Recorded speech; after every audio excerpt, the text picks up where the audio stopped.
Hi, I'm Samantha Griffin. My group and I decided to focus on the best and worst TV shows, including Stranger Things as being the most successful and Tiger King as being the least successful. To start off, I'm going to give some background about the show Stranger Things. This show takes place in a small town of Hawkins, Indiana during the 1980s, in which a young boy named Will Byers suddenly goes missing. In congruence with Will's disappearance, a mysterious girl named 11 randomly appears within the same town, and she seemed to have run away from a government laboratory. A group of friends befriend this girl only to realize she has telekinetic powers and has undergone mysterious government experience and supernatural mysteries. As the show starts to unravel, the audience discovers that Will has entered what they refer to as the Upside Down. The life-threatening supernatural creatures that live in this Upside Down start to venture into Hawkins, killing multiple people and posing a major threat to the safety of society. In regards to the sociological elements of this show, one way in which it is so successful is because they put stress on quality over quantity. Within season 1, they only have 8 episodes, which means each episode is equally as enticing as it is filled with substantial content. This, in comparison to other television shows, differs as shows often get caught up in filler content, self-promotion, or even promotion of the network it plays on. Stranger Things has a sort of ease and progression that allows audience members to build a connection not only to the plotline, but to the fully developed characters as well. This makes it a very popular hit amongst all members of society. Those who may have been parents during this time period, those who grew up in this time, and those of a newer generation who are trying to bring many of these 80s fads and trends back. The relevance and nostalgia that Stranger Things holds for many audience members makes it one of Netflix's most popular original series in today's day and age. Statistically speaking, within the first 16 days of the show's release, around 8.2 million individuals had already watched it. The show's success did not occur through self-promotion and media advertising, but rather through word of mouth based on the true experience of the show. This caused Stranger Things to earn their likability within the public audience based on the show's own merit and social credibility. So the series Stranger Things mainly takes place in the early 1980s, and the show progresses each year as the series goes on. Now, this timeline is important because it uses a lot of 80s nostalgia throughout the series, and that's what the artistic approach is.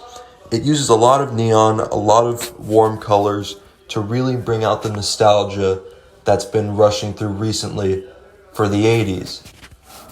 The 80s vibe is very present throughout the show, and it makes sure that it gets that across. That's basically what I mean. It even brings back old iconic series such as Ghostbusters and Dungeons and Dragons. And then they even contrast this warm, nostalgic feeling with the dark, twisted, upside down, where the antagonistic force of the series comes from. So the contrast there really brings out both sides of the situation and the story to their extremes. Yeah. As for the commercial success, Stranger Things wasn't the only, odd factor. A bunch of companies and businesses decided to jump on this 80s nostalgia trend, and companies such as Burger King, Subway, and Pizza Hut, in particular, that I know of, have reverted their logos back to the logos they used to have back in the 1980s. And what this does is not only can they revert back and try to bring that nostalgia factor in order to draw more people into their businesses, but also it allows for them to sponsor shows like Stranger Things. Like, for example, Coca-Cola, for a very limited time around the third season's launch, released new Coke back in stores for a limited time, despite the fact that the infamous drink had been non-existent for the past 30 years. So that's really just something to think about in terms of commercial success.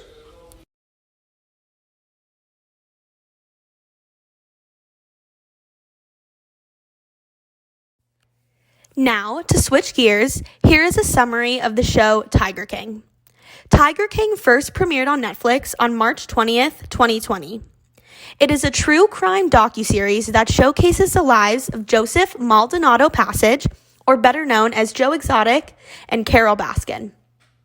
Joe Exotic is the former owner and operator of a private zoo where he bred large cats and then also exploited them.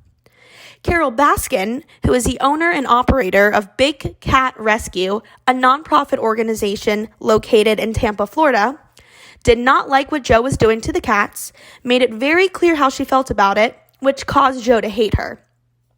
After years of feuding and going back and forth, Joe hired a hitman to kill Carol Baskin. He was unsuccessful, and as a result, he was sentenced to 22 years in federal prison. Carol Baskin's possible involvement in her husband's murder is a part of the plot of the show that is a bit of a different storyline.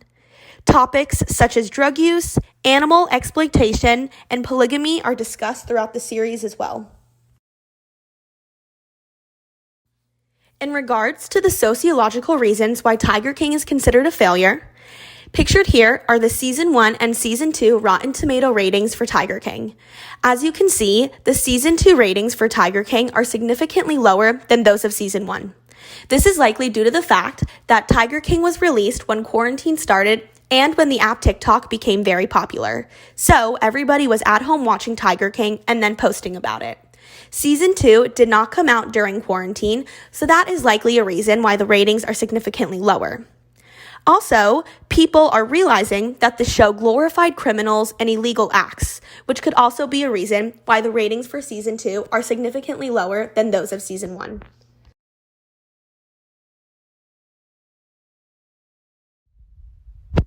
Tiger King, artistic failure. Tiger King became an internet sensation overnight, and Joe Exotic took over social media with people commenting on his behavior and his unique look. The song about Carol Baskin went viral on TikTok with millions of people reposting it. Tiger King glorified inappropriate behavior that was not approved by the people of the world, including murder, robbery, vandalism, and animal abuse. Breeding and wildlife conservation activists upset over the cruelty of the wild animals in captivity. New seasons on Netflix expected not to do good based off previous ratings.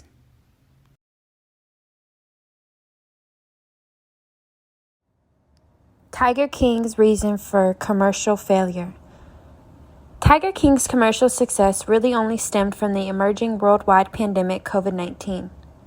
Joe Exotic treated the animals cruel in his facility and eventually ended up killing them when they were no use to him anymore. Individuals and animal lovers nationwide did not agree with the way he ran his business, and more importantly, the way he treated his tigers. The behavior of Joe Exotic and his crew left the world mocking him on social media, and on hundreds of memes went viral worldwide.